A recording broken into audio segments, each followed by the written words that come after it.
পশ্চিম বাংলাদেশের একটি হারিয়ে যাওয়া গ্রাম পাথরঘাটা, যার চারপাশে রয়েছে জঙ্গল, নোনামাটি আর একটি পুরাতন বাজার। লোকেরা বলে এখানে হাট বসে শনি এবং মঙ্গলবার সন্ধ্যায়, কিন্তু সেটা মানুষের জন্য নয়।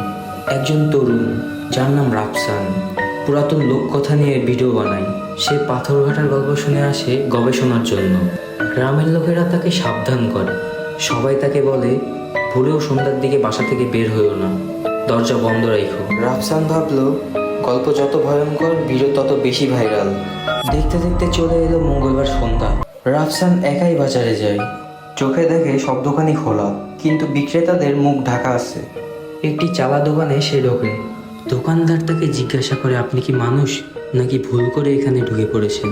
রাফসান হেসে বলল, আরে ভাই, আমি মানুষ, ভিডিও করতে এসেছি, আমি কোনো ভয় পাই না। দোকানদার তখন তার সাথে সাথে মুখের উপরে দরজা বন্ধ করে দেয়।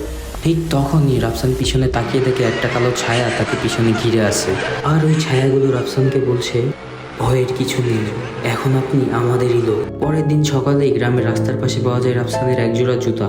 কেউই বলতে পারে না রাফসান কোথায় গেল। পাথরঘাটার বাজারে সন্ধ্যার পরে দোকান খোলে, আলো জ্বলে এবং সেখানে কিছু কালো ছায়া চলাচল করে। মানুষজন আজও জানে না যে কালো ছায়াগুলো কি আসলে মানুষ নাকি অন্য কিছু।